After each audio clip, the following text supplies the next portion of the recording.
व्यास नंदन भगवान श्री सुखदेव जी कहते हैं, परीक्षित, भगवान श्री कृष्ण ने बलराम जी तथा अन्य यदुवंशियों के साथ मिलकर बहुत से दैत्यों का संहार किया तथा कौरव और पांडवों में भी शीघ्र मारकाट मचाने वाला अत्यंत प्रबल कलह उत्पन्न करके पृथ्वी का भार उतार दिया। कौरवों ने कपटपूर्ण जुए से, तरह तरह के अपमानों से तथा द्रौपदी के केश खींचने आदि अत्याचारों से पांडवों को अत्यंत क्रोधित कर दिया था। उन्हीं पांडवों को निमित्त बनाकर भगवान श्री कृष्ण ने दोनों पक्षों में एकत्र हुए राजाओं को मरवा डाला और इस प्रकार पृथ्वी का भार हल्का कर दिया। अपने बाहुबल से सुरक्षित यदुवंशियों के द्वारा पृथ्वी के भार, राजा और उनकी सेना का विनाश करके प्रमाणों के द्वारा ज्ञान के विषय न होने वाले भगवान श्री कृष्ण ने विचार किया कि लोक दृष्टि से पृथ्वी का भार दूर हो जाने पर भी वस्तुतः मेरी दृष्टि से अभी तक दूर नहीं हुआ, क्योंकि जिस पर कोई विजय नहीं प्राप्त कर सकता यह यदुवंश अभी पृथ्वी पर विद्यमान है। यह यदुवंश मेरे आश्रित है और हाथी, घोड़े, जन बल, धन बल और आदि विशाल वैभव के कारण उच्छृंखल हो रहा है। अन्य किसी देवता आदि से भी इसकी किसी प्रकार पराजय नहीं हो सकती। बांस के वन में परस्पर संघर्ष से उत्पन्न अग्नि के समान इस यदुवंश में भी परस्पर कलह खड़ा करके मैं शांति प्राप्त कर सकूंगा और इसके बाद अपने धाम में जाऊंगा। राजन, भगवान सर्वशक्तिमान और सत्य संकल्प हैं। उन्होंने इस प्रकार अपने मन में निश्चय करके ब्राह्मणों के श्राप के बहाने अपने ही वंश का संहार कर डाला। सबको समेटकर अपने धाम में ले गए। परीक्षित, भगवान की वह मूर्ति त्रिलोकी के सौंदर्य का तिरस्कार करने वाली थी। उन्होंने अपनी सौंदर्य माधुरी से सबके नेत्र अपनी ओर आकर्षित कर लिए थे। उनकी वाणी, उनके उपदेश परम मधुर, दिव्याति दिव्य थे। उनके द्वारा उन्हें स्मरण करने वालों के चित्त उन्होंने छीन लिए थे। उनके चरण कमल त्रिलोक सुंदर थे। जिसने उनके एक चरण चिन्ह का भी दर्शन कर लिया उसकी बहिर्मुखता दूर भाग गई। वह कर्म प्रपंच से ऊपर उठकर उन्हीं की सेवा में लग गया। उन्होंने अनायास ही पृथ्वी में अपनी कीर्ति का विस्तार कर दिया, जिसका बड़े बड़े सुकवियों ने बड़ी ही सुंदर भाषा में वर्णन किया है।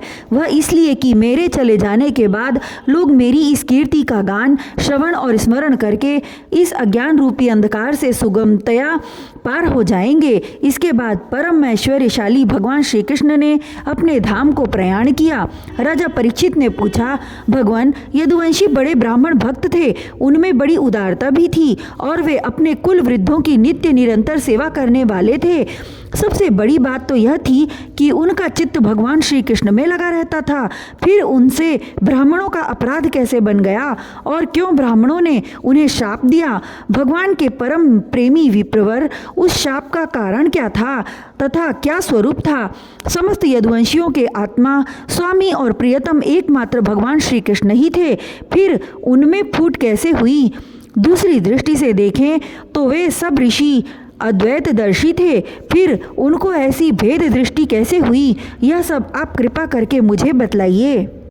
श्री सुखदेव जी ने कहा, भगवान श्री कृष्ण ने वह शरीर धारण करके जिसमें संपूर्ण सुंदर पदार्थों का सन्निवेश था, नेत्रों में मृग नयन, कंधों में सिंह स्कंध, करों में करीकर, चरणों में कमल आदि का विन्यास था, पृथ्वी में मंगलमय कल्याणकारी कर्मों का आचरण किया। वे पूर्ण काम प्रभु द्वारिका धाम में रहकर क्रीड़ा करते रहे और उन्होंने अपनी उदार कीर्ति की स्थापना की। जो कीर्ति स्वयं अपने आश्रय तक का दान कर सके वह उदार है। अंत में श्रीहरि ने अपने कुल के संहार उपसंहार की इच्छा की, क्योंकि अब पृथ्वी का भार उतारने में इतना ही कार्य शेष रह गया था। भगवान श्री कृष्ण ने ऐसे परम मंगलमय और पुण्य प्रापक कर्म किए जिनका गान करने वाले लोगों के सारे कलिमल नष्ट हो जाते हैं। अब भगवान श्री कृष्ण महाराज उग्रसेन की राजधानी द्वारिकापुरी में वसुदेव जी के घर यादवों का संहार करने के लिए काल रूप से ही निवास कर रहे थे। उस समय उनके विदा कर देने पर विश्वामित्र, असित, कण्व, दुर्वासा, भृगु, अंगिरा, कश्यप, वामदेव अत्रि, वशिष्ठ और नारद आदि बड़े बड़े ऋषि द्वारिका के पास ही पिंडारक क्षेत्र में जाकर निवास करने लगे थे। एक दिन यदुवंश के कुछ उद्दंड कुमार खेलते खेलते उनके पास जा निकले। उन्होंने बनावटी नम्रता से उनके चरणों में प्रणाम करके प्रश्न किया, हे जामवंती नंदन, सांब को स्त्री के वेश में सजा कर ले गए और कहने लगे, ब्राह्मणों, यह कजरारी आंखों वाली सुंदरी गर्भवती है। यह आपसे एक बात पूछना चाहती है, परंतु स्वयं पूछने में सकुचाती है। आप लोगों का ज्ञान अमोघ अबाध है, आप सर्वज्ञ हैं। इसे पुत्र की बड़ी लालसा है और अब प्रसव का समय निकट आ गया है। आप लोग बताइए, यह कन्या जनेगी या पुत्र? परीक्षित, जब उन कुमारों ने इस प्रकार उन ऋषि मुनियों को धोखा देना चाहा, तब वे भगवत प्रेरणा से क्रोधित हो उठे।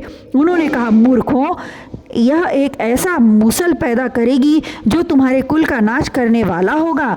मुनियों की यह बात सुनकर बालक बहुत ही डर गए। उन्होंने तुरंत सांब का पेट खोलकर देखा तो सचमुच उसमें एक लोहे का मूसल मिला। अब तो वे पछताने लगे और कहने लगे, हम बड़े अभागे हैं, देखो हम लोगों ने यह क्या अनर्थ कर डाला, अब लोग हमें क्या कहेंगे। इस प्रकार वे बहुत ही घबरा गए तथा मूसल लेकर अपने निवास स्थान में गए। उस समय उनके चेहरे फीके पड़ गए थे, मुख कुम्हला गए थे। उन्होंने भरी